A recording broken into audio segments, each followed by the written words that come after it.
Okay, so just for your updation मैं आपको बता देती हूँ कि आज का जो सेशन है that is with respect to basic accounting concept part 2। हमने इसका एक पार्ट कल भी कर लिया था। अगर आप हमारे चैनल पे नए हैं तो चैनल को सब्सक्राइब ज़रूर करिएगा, बेल आइकन को प्रेस कर दीजिएगा, जिससे मैं आपको अपडेट करते रहे। मतलब बेसिकली यूट्यूब से एक नोटिफिकेशन जाती है अगर आप बेल आइकन को प्रेस कर देते हैं, right. So everyone who has join the session फटाफट से मुझे चैट में बताते जाइए। सेशन को शेयर ज़रूर कर दीजिएगा in all your social groups, Telegram, Facebook and your WhatsApp group जो आपके कलीग के साथ हैं, जिससे उनको भी पता चल पाए अबाउट दीज सेशंस जो कि अड्डा के ऑफिशियल चैनल पे होते हैं। आई होप अब आपको वॉइस आ रही है। ओके, सो मूविंग फोर्थ, अगर अभी तक आपने हमारे JIIB के टारगेट बैच में एनरोल नहीं करा है तो आप एनरोल कर लीजिए, बिकॉज जो सेल है वो आज ख़त्म होने वाली है। So there are some few hours left, और उस टाइम पीरियड के ख़त्म होने के बाद आपको ये 78% का जो ऑफ है वो नहीं मिलेगा। सो अभी 78% डिस्काउंट चल रहा है अगर आप यूज़ करते हैं कोड Y183। तो कोड Y183 को यूज़ करके आप 78% डिस्काउंट ले सकते हैं। कल से, ये जो आज रात से बेसिकली ये सेल ख़त्म हो जाएगी। जो क्रिसमस ऑफर है बेसिकली वो एंड हो जाएगा। JIB टारगेट बैच की कंप्लीट डिटेल मैं आपको सेशन के एंड में बताऊंगी। उससे पहले हम प्रोसीड कर लेते हैं हमारे अकाउंटिंग प्रोसीजर पार्ट 2 के लिए। So if you are ready, let me know in the chat section कि हाँ हम तैयार हैं, हम so that I can start with the topic. Hello everyone, ये सेशन जो है वो JIIB के लिए है। So this will help all those candidates. ये जो सेशन है ये 2 एग्जाम्स की प्रिपरेशन करवाता है, सर्टिफिकेशन की basically, JIIB and DBF। JIIB attempt कर सकते हैं सिर्फ और सिर्फ बैंकर्स जो कि PO या फिर क्लर्क हैं, ठीक है, या फिर किसी फाइनेंशियल इंस्टीट्यूशन में काम करते हैं। And DBF non banker attempt कर सकते हैं, ठीक है। Okay, so let's move forward. Okay, so Rajkumar sir, आप प्लीज़ हमारे चैनल को सब्सक्राइब कर लीजिए और साथ ही में मुझे बता भी दीजिए कि आप किसकी प्रिपरेशन कर रहे हैं, JIIB की या DBF की या फिर CIIB की, सो that I can guide you better. So let's start about the accounting conventions. Accounting conventions क्या होते हैं? ये बेसिकली कुछ कस्टम्स हैं या फिर कुछ हमारे आप बोल सकते हैं रूल्स हैं जो हमने अडॉप्ट करे हुए हैं, हम इन्हें फॉलो करते ही करते हैं, राइट। जैसे कि आता है सबसे पहला कन्वेंशन, कंसिस्टेंसी। कंसिस्टेंसी क्या बोलता है? जैसे कल मैंने आपको बताए थे कुछ अकाउंटिंग रूल्स, राइट। मैंने आपको कुछ एजम्पशंस बताई थी, मैंने आपको कुछ कॉन्सेप्ट्स बताए थे। अब उन रूल्स को, उन कॉन्सेप्ट्स को, उन गाइडलाइंस को हमें कंसिस्टेंटली फॉलो करना पड़ेगा। यानी अकाउंटिंग एक लैंग्वेज है, और अकाउंटिंग लैंग्वेज को जब आप कोई बिजनेस दूसरे बिजनेस से इंटरैक्ट करता है या फिर इंटरेस्टेड पार्टी से इंटरैक्ट करता है तो वो उन्हीं टर्मिनोलॉजीज को यूज़ करता है, राइट। और उन टर्मिनोलॉजीज को जो वो फॉलो कर रहा है या वो एक्सप्लेन कर रहा है, उसके कुछ रूल्स हैं। और वो रूल्स ये हैं कि वो जो भी पॉलिसीज अपने बिजनेस में या प्रैक्टिसेस को फॉलो करता है, वो प्रैक्टिसेस, वो प्रिंसिपल्स उसको कांस्टेंट बेसिस पे फॉलो करने चाहिए। यानी हर एक साल सेम प्रिंसिपल्स को फॉलो करना चाहिए। ऐसा ना हो कि you keep changing your principles, this is not advisable.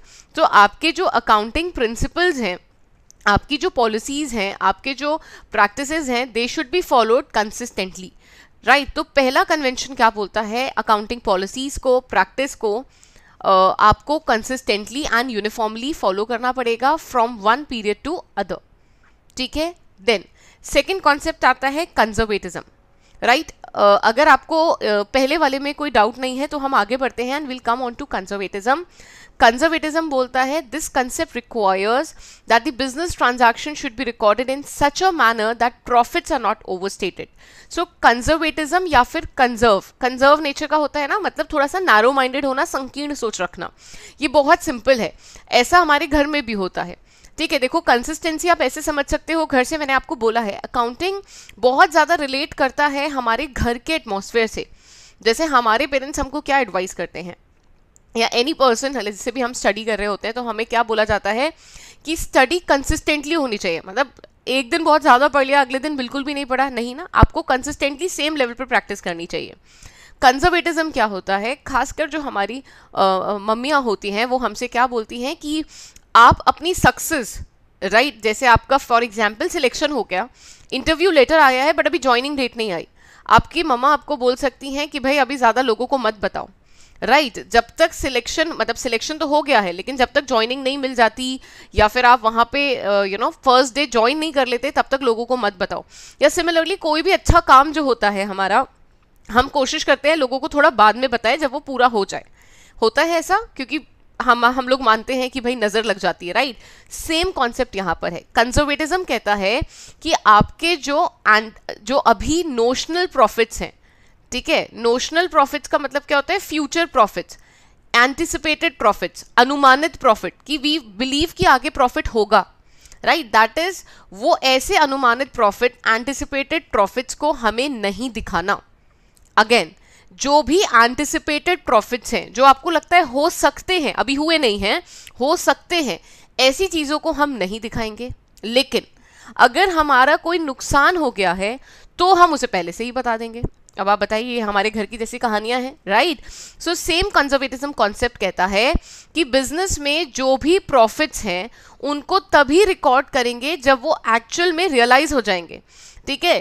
अगर होने वाले हैं, right, it is a future activity, तो आप उन्हें रिकॉर्ड नहीं करेंगे, दैट इज कंजर्वेटिज्म। लेकिन अगर एंटिसिपेटेड लॉसेस हैं, अगर आपको लगता है फ्यूचर में नुकसान हो सकता है, तो उसके लिए आप पहले से ही क्या करें, रिजर्व बनाकर चलें, राइट, उसको पहले से ही अकाउंट करके चलें। आई होप ये पॉइंट क्लियर है।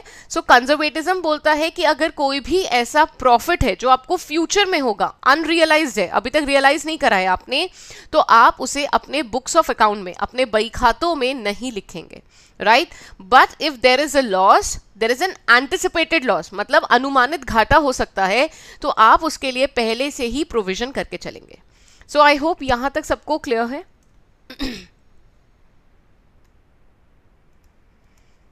ठीक है, देन आगे बढ़ते हैं to the next concept, that is materiality. Materiality भी एक कन्वेंशन है जो कि बोलता है कि जैसे, मतलब जो भी अकाउंटिंग इंफॉर्मेशन है, राइट, और उसमें से कोई मटीरियल फैक्ट है, ठीक है, कोई भी इंपॉर्टेंट इंफॉर्मेशन है जो दूसरे का डिसीजन चेंज कर सकता है, आपको ऐसी इंफॉर्मेशन को अपने फाइनेंशियल स्टेटमेंट्स में बताना होगा। अगेन मैं फिर से रिपीट करती हूं, कोई भी ऐसी इंफॉर्मेशन है जो दूसरे के डिसीजन को इम्पैक्ट कर सकती है, ठीक है, आपको ऐसी इंफॉर्मेशन को इन्वेस्टर को बताना होगा। आपको अपने, अब देखिए आप क्या करेंगे, आप सारे शेयर होल्डर्स को, इन्वेस्टर्स को कॉल तो करेंगे नहीं, तो आप क्या करोगे, जो आपका फाइनेंशियल स्टेटमेंट है आप उनके थ्रू उन्हें बता देंगे।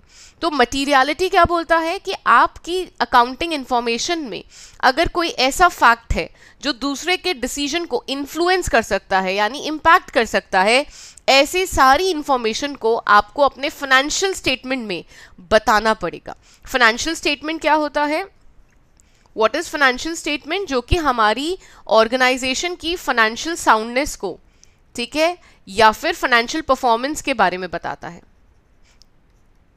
कि हमारी ऑर्गेनाइजेशन कितनी स्ट्रांग है और इस साल उसका परफॉर्मेंस क्या है, वो फाइनेंशियल स्टेटमेंट होता है। तो इसको balance sheet and profit and loss account के नाम से भी आप जानते होंगे। तो ये जो फाइनेंशियल स्टेटमेंट है इसमें आपको बताना पड़ेगा, राइट, अगर कोई ऐसी इंफॉर्मेशन है, सारी इंफॉर्मेशन नहीं, कोई मटीरियल फैक्ट है, तो वो आपको बताना पड़ेगा, ठीक है। आई होप यहां तक क्लियर है। Then objectivity. ऑब्जेक्टिविटी क्या बोलता है, accounting transaction should be recorded in the manner so that it is free from the bias of accountants and others. आपका जो अकाउंटिंग इंफॉर्मेशन है वो किसी के विचारधारा पे नहीं होगा। अकाउंटिंग कैसा है, हिस्टोरिकल है नेचर में। हिस्टोरिकल का मतलब क्या होता है, जो इवेंट हो गया आप उसको रिकॉर्ड करते हो। हिस्टोरिकल का मतलब क्या होता है, you record past events, right, जो पास्ट में हो गया है अब आप उसे रिकॉर्ड करोगे, दैट इज हिस्टोरिकल। तो बोलता है कि your accounting statement should be very objective, जो इवेंट हुआ है उसी के बेसिस पे आपको वही रिकॉर्ड करना है, आपको अपनी विचारधारा, खुद की जो विचारधारा है उसे रिकॉर्ड नहीं करना, ठीक है। So it should be very objective. तो ये 4 कन्वेंशंस हमने अभी पढ़े हैं, ठीक है, कौन कौन से? कंसिस्टेंसी, जो बोलता है कि हमारे अकाउंटिंग पॉलिसीज को, प्रिंसिपल्स को, रूल्स को हमें यूनिफॉर्मली फॉलो करना है, they should be consistent. Then आता है कंजर्वेटिज्म, विच सेज कि जो बिजनेस के ट्रांजैक्शन है वहां पर जो प्रॉफिट है, ठीक है, आप उसे ओवरस्टेट नहीं करोगे। अगर ओवरस्टेटेड है तो आप नहीं रिकॉर्ड करोगे, लेकिन हाँ अगर कोई लॉस है जो हो सकता है आप उसे क्या करोगे? उसे कवर करोगे, ठीक है। देन मटीरियलिटी क्या बोलता है? कोई भी इंपॉर्टेंट इंफॉर्मेशन है, जैसे फॉर एग्जाम्पल राजकुमार सर मैं आपको बताती हूँ मटीरियल इंफॉर्मेशन क्या हो सकती है। जैसे आपने बैंक से लोन लिया था, ठीक है, आपने लेट्स से एसबीआई से पहला लोन लिया था और यहां पे आपने कुछ डिफॉल्ट करे, तो क्या जब आप दूसरी बार लोन लेने जाओगे बैंक से तो क्या ये आपको उन्हें डिस्क्लोज करना पड़ेगा? क्या आपको बताना पड़ेगा? ठीक है, आपका आंसर क्या होगा? बिल्कुल आपको बताना पड़ेगा भैया। जब आप फाइनेंशियल स्टेटमेंट दिखाओगे तो आप बोलोगे कि हाँ हमने इस पर्टिकुलर साल में लोन का डिफॉल्ट करा है, 2 महीने हमने इंस्टॉलमेंट को टाइम पे नहीं करा, या हमने 2 महीने की जो इंस्टॉलमेंट थी उन्हें लेट पे करा है। This is a material information. तो जो दूसरा इन्वेस्टर है, लेंडर है, वो ध्यान रखेगा कि अच्छा इन्होंने इधर डिफॉल्ट करा था, तो वो प्रॉपरली आपके स्टेटमेंट्स को जज करेगा, राइट। तो ये होता है मटीरियल इन्फॉर्मेशन, ठीक है। नेक्स्ट हम आते हैं बेसिक अकाउंटिंग कॉन्सेप्ट्स पे। ये एक कॉन्सेप्ट कल मिस हो गया था which was dual aspect, right. Dual aspect work करता है डबल एंट्री सिस्टम पे। अकाउंटिंग में डबल एंट्री सिस्टम होता है, सिंगल एंट्री सिस्टम होता है। We follow double entry system. क्या होता है मैं आपको समझा देती हूँ। So double entry system is very easy, which says that every transaction has 2 reaction, मतलब एक ट्रांजैक्शन 2 चीजों को इम्पैक्ट करता है। जैसे फॉर एग्जाम्पल आपका एक नॉर्मल एग्जाम्पल ले लेते हैं। जैसे अगर आपने एक कार खरीदी, ठीक है, आपने एक कार परचेज करी लेट्स से 5 लाख रुपीज की, ठीक है, और आपने ये पूरा पैसा कैश में दे दिया, तो इससे 2 चीजें होंगी। आपकी जो कार है, आपकी असेट है, वो बढ़ जाएंगी, आपके पास आपके एक जो वर्थ है उसके अंदर कार की वैल्यू बढ़ जाएगी, लेकिन यहाँ पे आपका जो कैश है वो 5 लाख रुपए से कम हो जाएगा। एक चीज आपने करी है, एक ट्रांजैक्शन आपने करा, बट इंपैक्ट 2 चीजों को कर रहा है। आपके असेट बढ़ रहे हैं लेकिन आपका जो कैश है वो कम हो रहा है, राइट। कार आपके पास आ गई लेकिन कैश कम हो गया। दूसरा, आपने टेलीफोन एक्सपेंसेस पे करे। बिल्कुल राजकुमार सर, मैं आपको जो कल की क्लास का लिंक है आप मुझे एक बार चैट में पिंग कर दीजिएगा, नीचे कमेंट में मैं आपको लिंक दे दूंगी। सो अगर आपने टेलीफोन का बिल पे किया, इसके 2 रिएक्शन क्या होंगे? आपका जो एक्सपेंस है वो बढ़ गया है टेलीफोन के बिल की वजह से, और आपका जो कैश है वो कम हो जाएगा क्योंकि आपने पैसा पे करा होगा, राइट। तो dual aspect double entry system के कॉन्सेप्ट पे वर्क करता है, जो कि बोलता है कि हर एक ट्रांजैक्शन का 2 रिएक्शन होता है, ठीक है। और यहीं पे आती है एक बहुत इंपॉर्टेंट इक्वेशन निकल के, which is asset is equal to liability plus capital. आप हमेशा देखेंगे कि जो टोटल है वो बराबर होगा, assets will be equal to liability plus capital, और इसके ऊपर 1 से 2 मार्क्स के क्वेश्चन आपको एग्जाम में मिल जाएंगे। यहाँ पे न्यूमेरिकल भी बनते हैं, यहाँ पे थ्योरेटिकल क्वेश्चन भी बनते हैं। आई होप यहाँ तक क्लैरिटी है सबको। सो डुअल एस्पेक्ट क्या बोलता है? हर एक बिजनेस ट्रांजैक्शन का 2 इम्पैक्ट होता है, 2 चीजों को इम्पैक्ट करता है, राइट। कुछ बढ़ेगा कुछ घटेगा, ठीक है, हो सकता है दोनों चीजें बढ़ जाएं, हो सकता है दोनों चीजें घट जाएं। सो इट इज बेसिकली किसी भी तरीके का इंपैक्ट होगा, लेकिन होगा डबल काइंड ऑफ इंपैक्ट, ठीक है। 2 अकाउंट इंपैक्ट होंगे। और बेसिक अकाउंटिंग इक्वेशन क्या बनती है? Asset is equal to liability plus capital. और डुअल एस्पेक्ट ही कौन से एंट्री सिस्टम को या किसके ऊपर बेस्ड है? डबल एंट्री सिस्टम के ऊपर बेस्ड है, ठीक है। सो double entry system dual aspect को फॉलो करता है, जो कि बोलता है every transaction in business will impact 2 accounts, ठीक है। आई होप यहां तक सबको क्लैरिटी होगी। अब अगर आपको क्लैरिटी है तो क्रॉस चेक भी कर लेते हैं बाय प्रैक्टिसिंग सर्टेन क्वेश्चंस, ठीक है। एक बार क्वेश्चन प्रैक्टिस करते हैं। ये जो क्वेश्चन है ये एग्जाम में पूछे गए क्वेश्चन है। पहला question, as per dash concept it is assumed that the business will continue to exist for a long period of time in future. ऐसा कौन सा कॉन्सेप्ट है जो कि ये मानता है कि जो हमारा बिजनेस है ये सालों साल चलेगा, राइट ऐसा कौन सा कॉन्सेप्ट है जो कि ये मानता है कि हमारा जो बिजनेस है वो सालों साल चलेगा? Be quick. Okay Renu ma'am, which link is not working, if you could help me. आप अगर एक बार मुझे बताएं तो मैं आपको बता देती हूँ।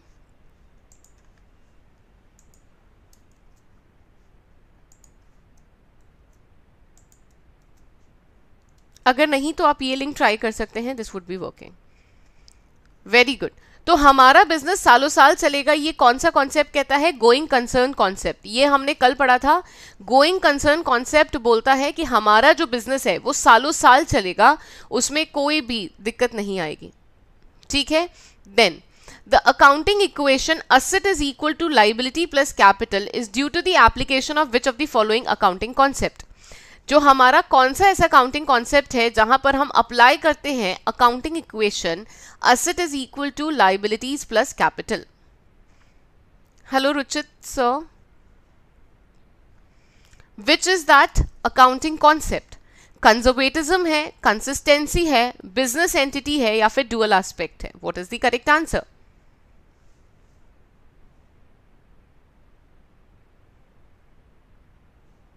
B quick. अगर आपको ये सेशन अच्छा लगे so do not forget to like the session. Very good. It would be dual aspect concept, जो कि क्या बोलता है कि जो हमारा बिजनेस है उसमें हर एक ट्रांजैक्शन के दो रिएक्शन होंगे, राइट? दो अकाउंट को इम्पैक्ट करेगा। अच्छा, बिजनेस एंटिटी कॉन्सेप्ट हमने कल पढ़ा था, बट बिजनेस एंटिटी कॉन्सेप्ट क्या बोलता था? बिजनेस एंटिटी कॉन्सेप्ट बोलता है कि जो बिजनेस है और जो ओनर है वो दो अलग अलग हैं, राइट? दो अलग इंडिविजुअल्स हैं, बिजनेस अलग है, ओनर अलग है। इन दोनों के ट्रांजैक्शंस को आप क्रॉस नहीं कर सकते। ठीक है, you getting my point? You can not cross these transaction. आप बिजनेस के ट्रांजैक्शन को ओनर के अकाउंट में नहीं लिख सकते, ओनर के ट्रांजैक्शंस को बिजनेस में नहीं लेकर आ सकते। तो that is business entity concept, right? Now accounting concept क्या हो गया? ये यहां पे किसकी बात हो रही है? डुअल एस्पेक्ट कॉन्सेप्ट की। Then second one, according to the principle of dash, all anticipated losses should be recognized in the books of account, right? But all anticipated or unrealized gain should be ignored. This exam, Alex, right? Alex, this exam is also for non-banker. Same exam होता है, same syllabus होता है, but वहां पे नाम हो जाता है DBNF, that is diploma in banking and finance. इसको करवाने वाली जो ऑर्गेनाइजेशन है, इंस्टीट्यूट है, दैट इज IIBF। ठीक है। रुचित, आप किस एग्जाम के लिए प्रिपेयर कर रहे हैं? आप मुझे वो एक बार बताएं so that I can help you. Okay, so कौन सा ऐसा प्रिंसिपल है जो कि ये बोलता है कि एंटिसिपेटेड लॉसेस को आप फ्यूचर में होने वाले लॉसेस को आप पहले से रिकॉग्नाइज करें, बट अगर अनरियलाइज गेन है, अनरियलाइज प्रॉफिट है, तो आप उसे रिकॉर्ड ना करें। ठीक है, what would be the answer? It is conservatism concept.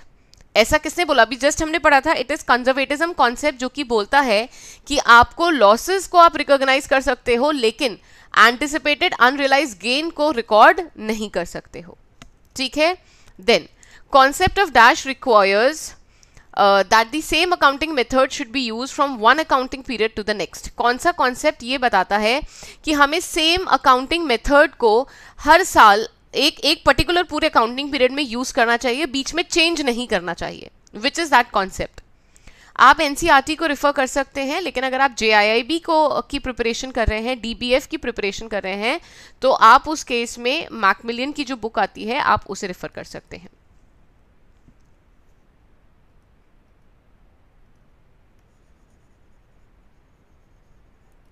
Okay, so what is the answer for this one? Dash concept requires that the same accounting method should be used from one accounting period to the next. आप एक particular साल में methods को ना change करें, right? और अगले साल भी कोशिश करें ना करें। अच्छा, वैसे अगर आप चेंज करते हैं तो आपको उसको डिस्क्लोज करना पड़ता है। ठीक है, this is just a general information. So what would be the answer? Very good, it is consistency concept. Consistency concept बोलता है that you are required to follow the accounting methods consistently. Again I am telling you, ये जो chapter है जो हमने first and second part में करा है, this is really important for your exam.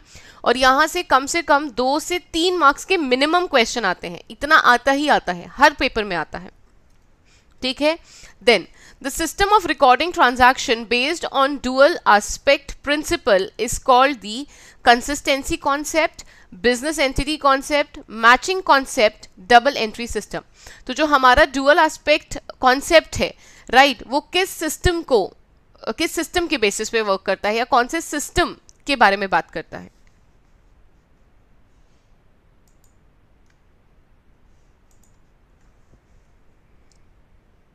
Very good, correct. तो ये किसके बारे में बात करता है? डबल एंट्री सिस्टम के बारे में। तो डबल एंट्री सिस्टम बोलता है कि आपके जो डुअल एस्पेक्ट है वो कौन से कॉन्सेप्ट के ऊपर काम करता है? डबल एंट्री सिस्टम के ऊपर काम करता है। And what is the accounting equation for this? Asset is equal to liability plus capital. ठीक है, आई होप आपको ये सेशन समझ आया हो। अगर आपको कोई डाउट है तो आप मुझसे भी पूछ सकते हैं। ऑल्सो अगर आप इन टॉपिक्स को डिटेल में सिस्टमैटिकली पढ़ना चाहते हैं, so you can join our complete batch on JIIB and DBF। ठीक है, अगर आपको सेशन अच्छा लगा हो तो please do not forget to like the video. आप हमारे JIIB का कंप्लीट बैच ले सकते हैं, which will be starting from 4 January. 4 जनवरी को ये बैच शुरू हो रहा है। अगर आपने अभी तक एनरोल नहीं करा है तो आप आज ही इस बैच में एनरोल कर लीजिए। मैं आपको प्रोसीजर अभी बता देती हूँ कि क्या प्रोसेस होगा एनरोल करने का और कैसे आप इस बैच का पार्ट बन सकते हैं। The batch is starting from 4th January, not 24, 4th जनवरी से ये बैच शुरू हो रहा है। और अगर अभी तक आपने एनरोल नहीं करा है तो आप एनरोल कर लीजिए। हम सिस्टमैटिकली यहाँ पे हर एक टॉपिक को पढ़ते हैं, राइट। सो आप उससे बेनिफिट ले सकते हैं अगर आप अकाउंटिंग की प्रिपरेशन कर रहे हैं, AFB की प्रिपरेशन कर रहे हैं, JIIB की प्रिपरेशन कर रहे हैं। Why today? बिकॉज आज जो क्रिसमस ऑफर है वो कंप्लीट हो जाएगा, आज ख़त्म हो जाएगा। तो आप उससे पहले 78% का डिस्काउंट जो है उसका बेनिफिट ऑप्ट कर ले। और ये बेनिफिट आपको कैसे मिलेगा? By using the code Y183। तो आपको यूज़ करना है कोड Y183 जिससे आपको इस डिस्काउंट का बेनिफिट मिल पाए। Let me tell you the procedure. आपको इस बैच को खरीदने के लिए विजिट करना होगा हमारी वेबसाइट को, विच इज़ adda247.com। आप ऐसा लिखेंगे तो आपको ये स्क्रीन मिल जाएगी और यहाँ पर आपको मिल जाएगा JIIB का ऑप्शन। ठीक है, आप इस पर क्लिक करें और यहाँ पे आपको मिल जाएंगे, नहीं, मैकमिलियन की बुक EPFO में नहीं चलेगी सर, आप उसके लिए NCERT को रेफ़र करें। ठीक है, EPFO का सिलेबस अलग है। ठीक है, वहाँ पे बहुत लिमिटेड टॉपिक है अकाउंटिंग के, JIIB में काफ़ी ज़्यादा टॉपिक है अकाउंटिंग के। तो यहाँ पे हमारा कंप्लीट बैच है जिसमें आप एनरोल कर सकते हैं, राइट। ये जो बैच है इसके अंदर आपको क्लासेस मिलेंगी plus topic wise practice question मिलेंगे। तो आप इस बैच में एनरोल कर सकते हैं। इस बैच की वैलिडिटी 6 मंथ है जो कि एग्जाम तक वैलिड होगी। बैच का टाइमिंग 8 to 10 PM है। बैच स्टार्ट हो रहा है 4th जनवरी से। आपको इस बैच में ई बुक्स भी मिलेंगी followed by practice question and recorded videos. Recorded videos क्या होता है कि अगर आपने कोई क्लास मिस कर दी है लाइव फॉर्म में तो आप उस क्लास को रिकॉर्डेड फॉर्म में देख सकते हैं जितनी भी बार आप चाहें उतनी बार। ठीक है, that is one kind of thing जो आपको लाइव क्लासेस में मिलती है। साथ ही साथ अभी क्या होता है, जब हम YouTube पे सेशन लेते हैं तो आपको टाइप करना पड़ता है अपने डाउट्स को, राइट। लेकिन लाइव सेशंस में इट इज़ मोर लाइक आप वहाँ पे ऑप्शन होता है, I can you can even directly talk to me and you can ask your doubt. ठीक है, आप मुझसे बात करके सेशन के दौरान ही डाउट पूछ सकते हैं, राइट, मुझसे या फिर प्रवीण सर से। तो ये जो बैच है वो 4th जनवरी से स्टार्ट हो रहा है। पूरा स्टडी प्लान यहाँ पे अटैच करा हुआ है, किस दिन कौन सी क्लास होगी आप वो भी देख सकते हैं। 4th जनवरी से क्लास स्टार्ट हो रही है। You can see the entire schedule. ठीक है, नहीं, अगर आपने एनरोल कर लिया है तो फिर आपको मैकमिलियन रेफर करने की ज़रूरत नहीं है। The class is more than enough. इस वाले बैच में आपको मॉक टेस्ट नहीं मिलता है तो आपको मॉक टेस्ट अलग से खरीदना होगा। यहाँ पे आपको यूज़ करना है कोड Y183। अप्लाई करते ही आपको ये बैच मिलेगा 2600 अप्रॉक्सीमेट का। अगर आप ऐप से परचेज करते हैं तो आपको 1% का कॉइन्स का भी बेनिफिट हो जाएगा। ठीक है, नहीं, पेन ड्राइव कोर्सेज नहीं है, these are live courses. Ruchit सी, आपको डाउट्स होते हैं तो आप बेटर उसमें पूछ सकते हैं, अदरवाइज आप रिकॉर्डेड फॉर्म में देख लें। ठीक है, so this is the benefit over here कि आपको ये आज के लिए जो प्रोडक्ट है वो 2600 का मिल जाएगा। आप टेस्ट सीरीज़ के लिए भी एनरोल कर सकते हैं all the things are given over here only. ये आपका टेस्ट सीरीज का कॉम्बो पैक है, आप इसे खरीद सकते हैं। तो यहाँ पे आपको जाके यूज़ करना है कोड Y183। इसमें आपको मॉक टेस्ट जो है 30 मॉक टेस्ट मिलेंगे, 10 ऑफ ईच सब्जेक्ट। तो आपको 1000 रुपीज़ का मॉक टेस्ट पड़ेगा, ठीक है। एक और अच्छा बेनिफिट है जो आप कर सकते हैं, दैट इज JIIB का महापैक, राइट। इसका बेनिफिट क्या है, यहाँ पर आपको सब कुछ अलग अलग नहीं खरीदना पड़ेगा। इस बैच में आपको केस स्टडीज मिलेंगी, पूरे लाइव क्लासेस, जितने भी लाइव क्लासेस फ्यूचर में हो रहे हैं अप टू 6 मंथ्स, वो आपको मिलेंगे, followed by 3000 question series, case study batch, mock test, e books, recorded videos, सब कुछ इस बैच में आपको मिलेगा, ठीक है। सो आप इस बैच में अगर एनरोल करते हैं तो आपको अगले 6 मंथ तक कुछ भी खरीदने की जरूरत नहीं पड़ेगी। इट इज़ लाइक आपने एक बार इन्वेस्ट कर दिया and you can avail the benefit for next 6 month. Simple procedure है, आपको यहाँ पे कोड अप्लाई करना है, कंटिन्यू पे क्लिक करना है एंड पेमेंट में जाना है। अगर आप ऐप को डाउनलोड करके इसे खरीदते हैं तो आपको 1% एडिशनल डिस्काउंट मिल जाएगा if you tick for the coins जो आपके अकाउंट में होते हैं, ठीक है। So this is the procedure of registering कि आप कैसे रजिस्टर कर सकते हैं। क्लासेस 4 जनवरी से स्टार्ट हो रही हैं। अगर अभी तक आपने एनरोल नहीं करवाया है तो आज एनरोल करवा लीजिए। रीज़न बिहाइंड इज क्योंकि कल से, आज रात से बेसिकली जो क्रिसमस सरप्राइज था, ऑफर था, वो एंड हो जाएगा। सो अगर आपको अभी मैक्सिमम डिस्काउंट मिल रहा है तो why not to opt for it and avail the benefit, right. Again I would tell you, जो कूपन कोड है डिस्काउंट के लिए वो Y183 है, जिससे आपको डिस्काउंट मिल जाएगा फॉर ऑफ 78%। तो डिस्काउंट के लिए आपको क्या करना है, 78% के लिए आपको यूज़ करना है code Y183। So this is the code that you have to use, ठीक है। आई होप ये सेशन आपके लिए बेनिफिशियल लगा होगा, आपको अच्छा लगा होगा। अगर ऐसा है तो please do not forget to like the video,